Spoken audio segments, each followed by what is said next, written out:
Hello નમસ્કાર મિત્રો, હું નિકુંજ તમારું સ્વાગત કરું છું મારા ખીજડીયા ગામના વાડીના રસોડામાં. મિત્રો, આજે આપણે બનાવીશું ઘણી રિક્વેસ્ટો કરવા બાદ ઢોકળા અને રસિયા ઢોકળા. મિત્રો, આજે બે પ્રકારના આપણે મુઠિયા ઢોકળા બનાવીશું. તો ચાલો શરૂઆત કરીએ. મિત્રો, સૌ પ્રથમ હંમેશાની માફક, જેમ કે તમને ખબર છે, આપણી રસોઈની શરૂઆત છે એ ચૂલો પ્રગટાવીને કરવામાં આવે છે. અને મિત્રો, જે ચૂલાની રસોઈ હોય છે, ખાસ કરીને જે કાઠિયાવાડી ભોજન, એનો એક અલગ જ અંદાજ હોય છે બનાવવાનો અને એનો અલગ જ ટેસ્ટ હોય છે. એવા જ ટેસ્ટમાં હું તમને આજે શીખડાવીશ જે ખૂબ જ જોરદાર ઢોકળા હોય છે એ. અને સાથે સાથે મિત્રો, હું તમને વાત કરીશ એક એવા એપની કે જેમાં તમે ઘરે બેઠા 0 ઇન્વેસ્ટમેન્ટમાં ઘણી બધી કમાઈ કરી શકો છો. તો ચાલો શરૂ કરીએ. મિત્રો, તમે જોઈ શકો છો પક્ષીઓની અવર જવર હંમેશા ખીજડીયામાં ચાલુ જ રહે છે. સૌ પ્રથમ આપણે જે આપણા ટ્રેડિશનલ દેશી ઢોકળા હોય છે, અને ખાસ કરીને કાઠિયાવાડી ઢોકળા, એમાં દૂધી અને મેથીનો ભરપૂર ઉપયોગ કરવામાં આવે છે. તો તમે જોઈ શકો છો કે આપણી દૂધી કેવડી છે, અંદાજે 2.5 કિલા જેવડી આ દૂધી છે. એનો ઉપયોગ કરીને આપણે બનાવીશું આપણા ઢોકળા. દૂધીની સારી એવી ઉપજ આવે છે, તમે જોઈ શકો છો. અને એની સાઇઝ જો થોડાક દિવસ ન તોડવામાં આવે તો એ ઝડપથી મોટી થઈ જાય છે, તમે જોઈ શકો છો. અને મિત્રો, બીજી એક વાત એ છે કે આ જે તમામ વસ્તુઓ છે એમાં દવા છાંટવામાં નથી આવતી, જેથી કરીને એ હેલ્થ માટે બી સારી છે. જરૂરિયાત પ્રમાણે હું મરચાં બી લઈ લઈશ આપણા ઢોકળાને તીખાશ આપવા માટે. તો મિત્રો, હવે હું લઈશ થોડા ધાણાભાજી અથવા તો કોથમારી, જે અતિ આવશ્યક છે ઢોકળામાં એક સુગંધ દેવા માટે, ટેસ્ટ દેવા માટે, કે જેનો ભરપૂર ટેસ્ટ આપણા ઢોકળામાં આવશે. અને મિત્રો, જે કાઠિયાવાડી સ્ટાઇલના ઢોકળા હોય છે એમાં લસણનું બી ખૂબ જ મહત્ત્વ હોય છે. જો તમારે ઘરે સૂકેલું લસણ હોય તો તમે એ બી લઈ શકો છો, અથવા તો જો લીલું લસણ અવેલેબલ હોય તો એ બી તમે વાપરી શકો છો. તો આપણે જરૂરિયાત પ્રમાણે લીલું લસણ બી લઈ લઈશું. સૂકું લસણ બી અહીંયા હાલશે, કોઈ બી વાંધો નહીં આવે. તો મિત્રો, જે તમામ શાકભાજી છે એને આપણે સારી રીતે ધોવાનું ચાલુ કરી દઈશું. આવી રીતે જે આ શાકભાજી હોય છે એને પલાળી રાખવાથી એમાં રહેલી ધૂળ હોય છે એ વહી જાય છે. મિત્રો, અહીંયા હું 3 લોટ લઉં છું, બાજરીનો, ઘઉંનો અને સાથે છે ચણાનો લોટ. ત્રણેયનો રેશિયો મેં તમને બતાડી દીધો છે. તો સૌપ્રથમ આપણે શરૂ કરીશું જે આપણી કોથમીર છે એને સમારવાનું. મિત્રો, જે કોથમીરની દાંડલી હોય એને કદી બી જવા ન દેવી, એ ખૂબ જ જરૂરી હોય છે ટેસ્ટ માટે અને હેલ્થ માટે બી સારી હોય છે. તો હંમેશા એનો ઉપયોગ કરો, ભરપૂર ઉપયોગ કરો. અને જે કોથમરીના ખાલી થળિયા હોય છે એ જ કાપો, હું તો એમ કહું છું, તો જ જે કોથમરી હોય છે એનો સાચો ઉપયોગ છે. હવે મિત્રો, આપણું લસણ છે એનું ઉપરનું માથું કાપીને એને પણ આપણે ઝીણું સમારી લેશું. તમે જોઈ શકો છો કે હું એને કઈ રીતે ઝીણું સમારી રહ્યો છું.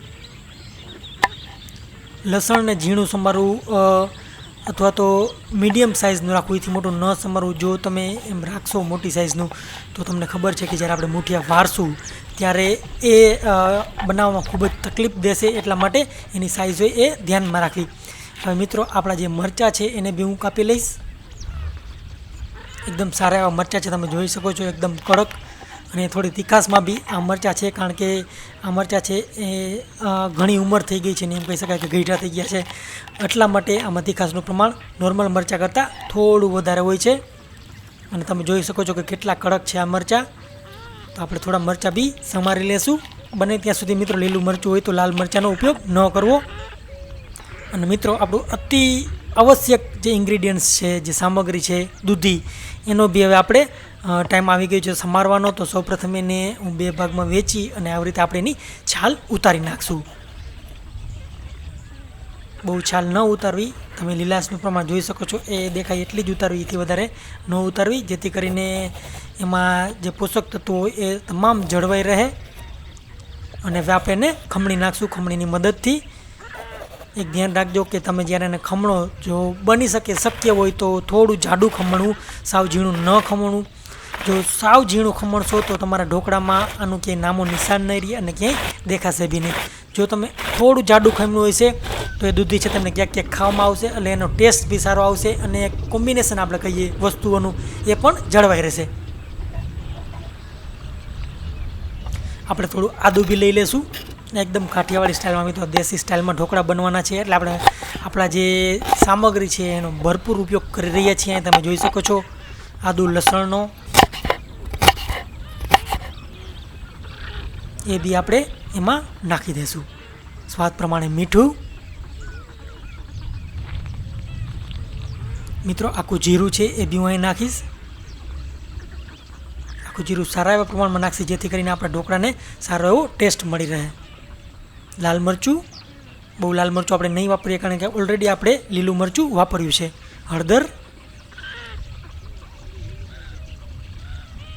અને આ છે મિત્રો એ સાજીના ફૂલ છે, એટલે કે સોડા બાય કાર્બ.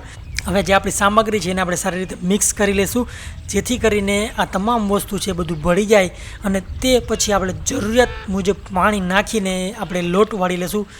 તમને ખબર જ છે આપણે ઢોકળા માટે થોડો કડક લોટ જોઈએ, સાવ ઢીલો લોટ ન હાલે.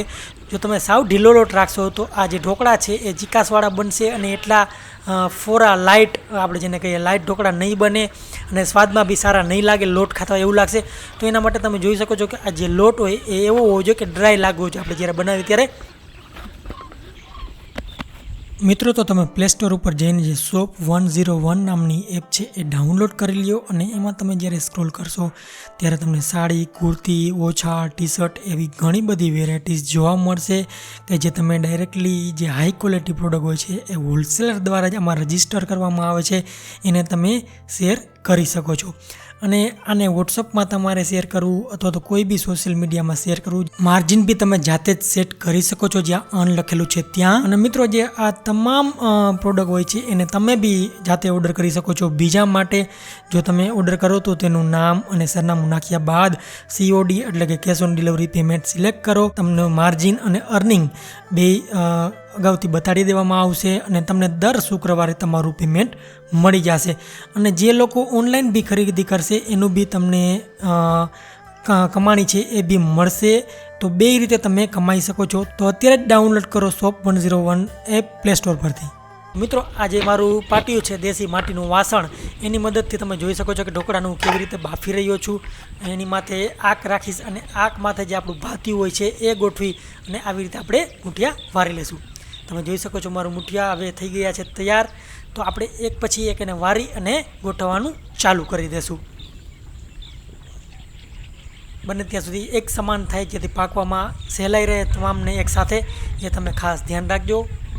અને મિત્રો જે આપણે વાસણ હોય છે એને ગોઠવવામાં બી એમાં ધ્યાન રાખવું.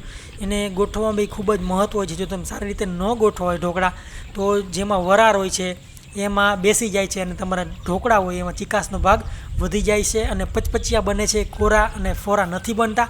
તો તમે જોઈ શકો છો કે હું કઈ રીતે એને ગોઠવી રહ્યો છું. એ ખૂબ જ મહત્ત્વનું છે. આડા અને ઊભા એ રીતના પેટર્નમાં આપણે ગોઠવીશું, જેથી કરીને એની વચ્ચે જગ્યા રહે, એટલે કે વરાળ હોય એ નીકળી જાય, અને એ વરાળ આમાં એકદમ ન બેસી જાય, જેથી કરીને આમાં ભેજ અને ચિકાસનું પ્રમાણ વધી જાય. તમે જુઓ એની વચ્ચે તમામની વચ્ચે જગ્યા પડે છે, તો એ જરૂરી છે. તમે જે મુઠિયા ઢોકળા છે એ તમારા જે ઢોકળી હોય એમાં બી બનાવી શકો છો, અથવા તો કોઈ બીજું સ્ટીમર હોય એમાં બી બનાવી શકો છો. હવે સારી રીતે આપણે એને પેક કરીને પાકવા દેશું.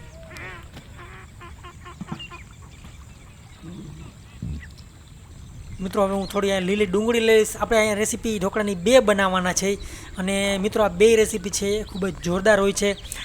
એક રેસીપી તો એવી છે જે ઘણા લોકોને ખબર નથી, રસિયા ઢોકળા જે હોય છે, કારણ કે એ રેસીપી બહુ જ ઓછા લોકોને ખબર છે, અને ઇન્ટરનેટ ઉપર બી આઈ થિંક અવેલેબલ નહીં જ હોય બહુ. તો આ એક છે તમારા માટે બી એક સારી રેસીપી બની રહેશે. અને ખાસ કરીને મને નથી લાગતું કે વિડીયો રેસીપી અવેલેબલ હશે મુઠિયા ઢોકળા, જે રસિયા મુઠિયા ઢોકળા છે એની. તો આ રીતના છે આપણે લસણની ચટણી, તમને ખબર હોય છે ઢોકળા સાથે સર્વ કરવામાં આવશે, એ બી બનાવીશું. લસણ જોઈ શકો છો કે કેવી રીતે ફોડી રહ્યો છું. તો મિત્રો જે મારી પથ્થરની ખાંડણી છે એમાં હું લાલ મરચું અને લસણ નાખી અને આપણું લસણ છે એને કૂટી લેશું અથવા તો વાટી લેશું. મિત્રો જે આ ટેકનિક છે એને કૂટવું કહેવાય, એટલે કે જે આનાથી જે ટેક્સચર આવે છે અને જે વસ્તુ બને છે એ ખૂબ જ અદ્ભુત હોય છે ટેસ્ટમાં. કારણ કે આ વસ્તુ તમે જ્યારે મિક્સરમાં કે બ્લેન્ડરમાં બનાવો છો ત્યારે કે આ પોસિબલ જ નથી આ વસ્તુ બનાવી. આ એક અલગ જ અંદાજ હોય છે રસોઈનો. તો મિત્રો હવે આપણે ચેક કરીશું. આપણા ઢોકળાને ઘણો સમય થઈ ગયો છે, તમે જોઈ શકો છો એકદમ ફૂલ જ વરાળ વરી રહી છે, અને એકદમ બિલકુલ સારા એવા તાપમાં કોલસામાં પાકી રહ્યા છે અમારા ઢોકળા. જો મિત્રો તમને દેખાતું હોય છે હવે ઢોકળા છે થોડા સાઇઝમાં ફૂલાઈ ગયા છે. આપણા ઢોકળા છે એ ફૂલાયેલા થયા છે, જેના કારણે જ્યારે તમે આપણે ખાઈએ ત્યારે એ ગળામાં ફસાય નહીં અને ખૂબ જ પોચા લાગે આપણે ઢોકળાને ખાવામાં બી મજા આવે. તો મિત્રો આપણે ઢોકળાને ચેક કરી લીધા બાદ થઈ ગયા બાદ આપણે એને કાઢી લેશું અને એને થોડા ઠંડા થવા રાખી દઈશું. મિત્રો જે ઢોકળા હોય છે એનો ઉપયોગ તરત જ ન કરો, થોડી વરાળ એમાંથી નીકળવા દેવી, જેથી કારણે એમાં જે ચીકાશ હોય છે એ દૂર થઈ જાય છે. હવે જે મિત્રો ડુંગળી છે એને બી આપણે સમારી લેશું, કારણ કે ડુંગળીનો ઉપયોગ અહીંયા આપણે કરવાના છે આપણા રસિયા ઢોકળા માટે. તો મિત્રો આવી રીતે ડુંગળીને હું ઝીણી સમારીશ, તમે જોઈ શકો છો. આડી અને ઊભી કાપીને. લીલી ડુંગળી હોય છે એટલે કાપવામાં થોડી મુશ્કેલ રહે છે, થોડી સ્લીપ થાય છે. જો ચાલો મિત્રો આપણે રસિયા ઢોકળા છે એ બનાવવાની શરૂઆત કરીએ. સૌપ્રથમ હું એના માટે થોડું તેલ મૂકીશ, બહુ જ ઓછું તેલ. મિત્રો આપણે આમાં રાઈ છે એને ફોડવા માટે જ, ખાસ કરીને રાઈ અને જીરું હોય છે એને ફોડવા માટે જ આપણે અહીંયા વાપરીએ છીએ, એટલે વધુ તેલ ન નાખવું. કોઈ બી વધુ તેલ અહીંયા ઉપયોગ કરવાથી કોઈ ફાયદો થતો નથી. લીમડાના પાન મેં મિત્રો નાખી દીધા છે. લીમડાના પાન બાદ હવે આપણે નાખીશું ડુંગળી અને આને સારી રીતે મિક્સ કરી લેશું. આ જે ટેકનિક છે, આ જે વસ્તુ છે એ ખૂબ જ જોરદાર ટેસ્ટ દેશે આપણા રસિયા ઢોકળાને. સ્વાદ પ્રમાણે મીઠું ફરી એકવાર સારી રીતે મિક્સ કરી લઈએ. અને મિત્રો કાઠિયાવાડની પહેચાન છે એ વસ્તુ આપણે નાખીશું. મેં થોડી હળદર બી નાખી દીધી છે. છાશ મિત્રો, છાશ હોય છે કાઠિયાવાડની ખાસ પહેચાન છે. કોઈ બી કાઠિયાવાડીને છાશ વગર ન હાલે, એટલા માટે જ આવી વસ્તુ હોય છે. જેમ કે વઘારેલી રોટલી, રોટલા અને રસિયા ઢોકળા હોય છે, એમાં બી છાશનો ઉપયોગ કરીને આપણે સારી એવી ગ્રેવી બનાવી શકીએ છીએ. અને એ ગ્રેવી છે એ આપણા ઢોકળાને ખૂબ જ મજેદાર અને ચટપટા ખાટા મીઠા બનાવે છે. તો મિત્રો જ્યારે આપણું જે મિશ્રણ છે થોડું પાકી જાય, ત્યારે ઉકળવા માંડે, ત્યારે આપણે એમાં ઢોકળા છે એ બી નાખી દઈશું અને એને બી થોડી વાર માટે પાકવા દેશું. તો મિત્રો તમે જોઈ શકો છો ખૂબ જ જોરદાર દેખાઈ રહ્યું છે અત્યારથી જ આ ઢોકળા. અને મિત્રો હવે જે બીજા ઢોકળા છે એને આપણે થાળીમાં સજાવી લેશું. જે આખા રાખવાના છે આપણે ખૂબ જ એકદમ પોલા થયા છે, તમે જોઈ શકો છો. એના કારણે એ ઝડપથી તૂટી જાય એવા થઈ ગયા છે. તો તમે જોઈ શકો છો કે હજી બી આપણા ઢોકળા છે એકદમ ગરમ છે. અને હું આશા કરું છું કે તમને આ રેસીપી ખૂબ જ ગમશે. અને હવે આપણે આને છે એ એકદમ ઝીણું કટિંગ કરી લેશું. બસ હવે તમે જોઈ શકો છો કે તમામ ઢોકળું છે એ અલગ થઈ ગયું છે. આને બી મિત્રો આપણે વઘારીને બી ખાઈ શકીએ. તમને ખબર છે રાઈ અને લીમડામાં ખાલી વઘારીને બી ખાઈ શકીએ છીએ. તમારે એમ ખાવા હોય તો બી તમે ખાઈ શકો છો, અથવા તો લસણવાળી ચટણી અને તેલ સાથે બી ખાઈ શકો છો. તો મિત્રો બીજી બાજુ આપણા જે રસિયા ઢોકળા છે એ બી તૈયાર થઈ ગયા છે. તો એને બી હવે હું કાઢી લઈશ. એક વાસણમાં આપણે એને અલગ કાઢી લઈશું. તમે જોઈ શકો છો ગ્રેવી છે એ કેટલી ઘાટી થઈ ગઈ છે. મિત્રો છાશની ખટાશ અને બીજા જે શાકભાજી છે અને બધા લોટનું મીઠાશ એ ખૂબ જ જોરદાર ટેસ્ટ દેશે આ ઢોકળાને. બસ આવી રીતે હું સિમ્પલી સજાવીશ કોથમીરથી. અને મિત્રો આપણી જે લસણવાળી તેલવાળી ચટણી હોય છે એ બી બનાવીશ. આ સિંગ તેલ છે, જો તમને પસંદ ના હોય આવી ચટણી તો તમે બીજી ચટણી બી કોઈ ખાઈ શકો છો. પણ એક દેશી વસ્તુ છે મિત્રો, જે વર્ષોથી હાલી આવે છે. આ કોઈ મેં નથી બનાવેલી, આ વર્ષોથી હાલી આવે છે અને લોકોને પસંદ હોય છે, તો એ પ્રમાણે મેં બનાવી છે. અને મિત્રો બીજી તરફ આપણે હવે આપણા ઢોકળા છે એના માટે હું થોડું તેલ મૂકીશ અને તેલમાં રાઈ નાખીશ. રાઈ નાખ્યા બાદ થોડું જીરાને અને રાઈને બીને અલગ અલગ નાખવું, કારણ કે એને બીને તાપ અલગ અલગ હોય છે. અને મિત્રો અહીંયા હું થોડી તલ નાખીશ, તલી, કારણ કે ઢોકળા માટે ખૂબ જ જરૂરી હોય છે. મુઠિયા ઢોકળા હોય છે કે બીજા ઢોકળાના વઘાર માટે તમે નાખી શકો છો. થોડા લીમડાના પાંદડા,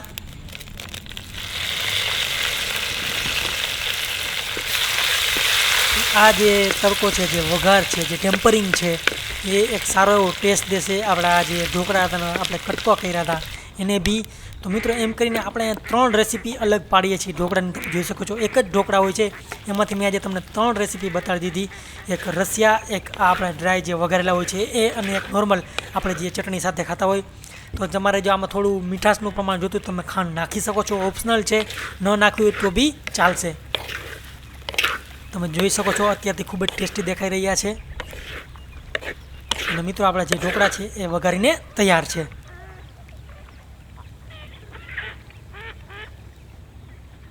એને બી આપણે અલગ કાઢી લેશું. તો મિત્રો આપણું તૈયાર છે આપણું કાઠિયાવાડી સ્ટાઇલમાં બનેલા 3 પ્રકારના ઢોકળા. હું આશા કરું છું કે તમને રેસીપી ખૂબ જ ગમશે. આ છે વઘારેલા ઢોકળા. બીજી તરફ આપણે એક આખા ઢોકળા રાખ્યા છે અને એક છે રસિયા ઢોકળા. તો મિત્રો એક બાજુ હું ચટણી સર્વ કરીશ. આપણી લસણ, દેશી કાઠિયાવાડી લસણની ચટણી હોય છે એ, વઘારેલા ઢોકળા અને બીજી બાજુ મિત્રો આપણી આજની શાન જે કહી શકાય, જે ખૂબ જ ઓછા લોકોને ખબર છે, રસિયા ઢોકળા, એ બી હું સર્વ કરીશ. તો મિત્રો હું આશા કરું છું કે આ રેસીપી તમને ખૂબ જ ગમી છે. પ્લીઝ વિડીયોને લાઇક કરો, શેર કરો અને સબસ્ક્રાઈબ કરો મારી ચેનલને, અને વધુને વધુ લોકો સુધી આ રેસીપી પહોંચાડો, જેથી કરીને આપણી ઓરિજિનલ રસોઈ છે એ જળવાઈ રહે અને વધુને વધુ લોકોને આનો લાભ મળતો રહે. હું આશા કરું છું કે તમારા સ્વજનો, સ્નેહીઓ અને ફ્રેન્ડ સર્કલમાં તમે આ વિડીયોને શેર કરશો, વોટ્સઅપ, ફેસબુક, ઇન્સ્ટાગ્રામ કે કોઈ બી વસ્તુ દ્વારા. તો મિત્રો હું આશા કરું છું કે તમને આ વિડીયો ગમ્યો હશે. આવજો, ફરી મળીશું એક આવા જ અનોખા વિડીયો સાથે દેશી સ્ટાઇલમાં. ત્યાં સુધી હું મારી રસોઈનો આનંદ માણું છું. તો આવજો મિત્રો, ફરી મળીશું. Thank you so much for watching. Bye bye, take care.